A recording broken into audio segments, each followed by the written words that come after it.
Hello to my vault cuties and wild wastelanders. In today's video, I'm going to be giving you an unboxing, an honest review of the Pip-Boy 2000 Mark VI Vault-Tec edition that came out recently, the Fallout 76 Pip-Boy. Bethesda did release, obviously, a collector's edition of this Pip-Boy, but without this color. And this is a series of one of 3 different Pip-Boys that are coming this year, and I'm going to try and resist buying all of them, even though I think I might buy all of them. And those are next to me. So I'm going to open it, give it a little comparison to the Pip-Boy 3000 Mark IV, which is Fallout 4's Collector's Edition Pip-Boy and the Collector's Edition for the game, and tell you what I think. Should you get the next one? Should you not get the next one? As a huge collector of Fallout stuff, I don't know, maybe you could trust my opinion. This is not a sponsored video, by the way. I don't have any affiliate anything with Bethesda. They have sent me stuff before, full disclosure. This I bought with my own money. But I figured I would let my multitude of friends who are affiliates for Bethesda be the affiliates, and I actually used Mrs. Fallout's code to get this at a significant discount, and considering it's being sold for over $400 now on eBay, I'm glad I got it directly from Bethesda, because these are limited edition. So, without further ado, let's get into it.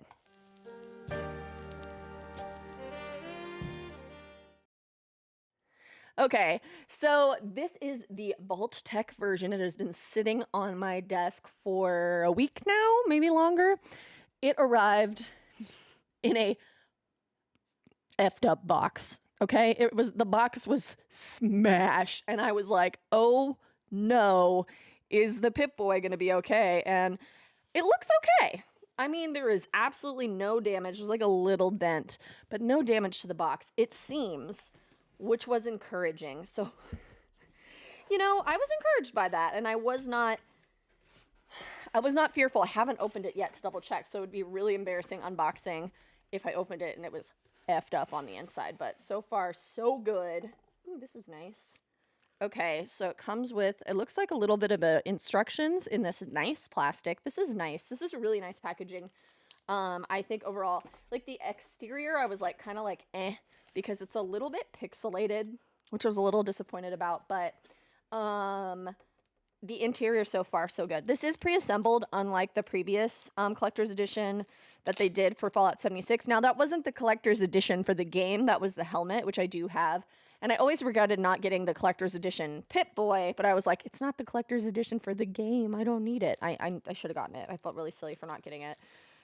But I also didn't want to assemble it, and that's because the Pip-Boy, this Pip-Boy from Fallout 4 has broken on me multiple times, and I have had to take it apart and reassemble it, and I knew how difficult it was, and I was like, I'm not going to have fun assembling another Pip-Boy. Fortunately, this one is pre-assembled, thank God. Okay, so this looks like quite a bit of instructions, buttons, powering it up and powering it down. It does have a screen that actually turns on, which is really cool. It was affordable for that. The Pip-Boy, like, special edition one they made for that turned on was really expensive at the time, and this was not. And also thanks to Mrs. Fallout's code, that did help a little bit.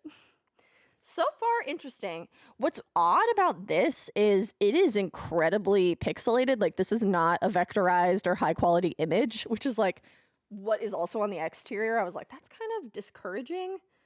However, on the inside, like, all of this writing looks good. It looks legit. Okay.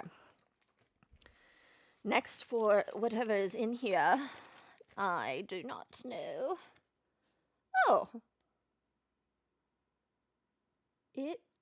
Okay. Please write the laser etched number of the Pip-Boy on this. Okay, so I thought at first they just forgot to put the number. So I'm supposed to put the number of the Pip-Boy here. And this is like a certification that it was made, like, it is one of the limited edition. It's weird that they didn't fill that out, but I'm assuming just like for packaging all these, it would have been a nightmare to do, but odd. Does come with a screwdriver, I guess, in case you need to take it apart. It's a nice little screwdriver. This also came with the other collector's edition one. What does this do? I don't know what that does, but it does come off. But it's Vault-Tec branded. Well, that's kind of cute. I like that. I'm into it. comes with a, I don't know, is that supposed to slide around so easily? Maybe it is. It does come with a holotape. It does feel hollow. Irony not lost on me. Okay, so here's the moment of truth. Okay. Like egg crate kind of material. Not bad. Woo! I'm excited. So it does not look damaged, which I was low-key worried about. It does look like there was a dent inside the box, and I'm assuming it's made by this because it's poked through, or yeah, it poked through. So far, so good. Oh my god, I was really nervous about it being effed up 10 Ways to Sunday because it really came in a sad, scary box. But so far, so good. It's so colorful. Okay, this is plastic on the back. That would be a note for, like, it would be cooler if it were metal, not gonna lie to you. I like how soft this is. Like, as a cosplay prop, this actually might not be a terrible thing to wear, weirdly. Yeah, I don't know. So far, I'm like, I remain impressed. I'm like, what the heck do all the buttons do? I don't know. I don't know. Okay, I'm gonna fiddle with the buttons and we're gonna figure it out. All right, I figured it out. It took me a minute, not gonna lie to you, but it looks like, it looks really good. It's just I had to pull a little tab out of the battery pack to get it to turn on. I thought I was gonna have to install batteries, but I was wrong about that. I personally love this interior here of the 2000s. It's one of my favorite features of the Pip-Boy 2000s just in general. The thing that's making me nervous is when I'm shaking it, it's kind of flickering, and I'm hoping it's supposed to do that.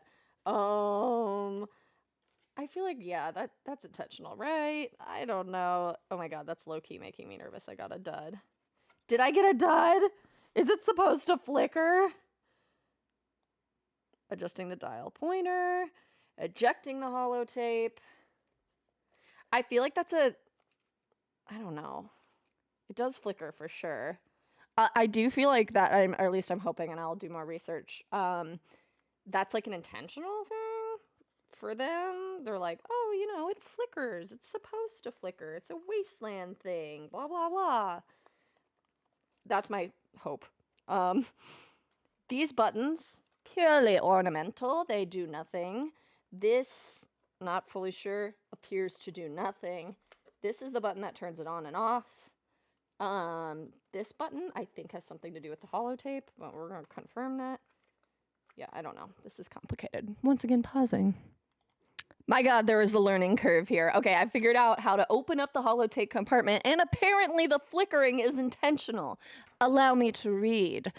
At any time up to 3 minutes after the display panel and vacuum tubes have been powered up, they will appear to start malfunctioning, flickering at random sequence that simulates a loose connection in the internal electronics, mimicking the time-honored method of fixing such annoying intermittent electronic malfunctions in the field. A sharp tap on the top of the display will fix the malfunction. Every so often, the display panel will malfunction in this way. So it's intentional that it malfunctions, and you're just supposed to bop it on the top to fix it. And it does respond, which is kind of a funny feature. I really like that element. It's very Fallout, and the instruction card is pretty funny in the way it describes how to fix it.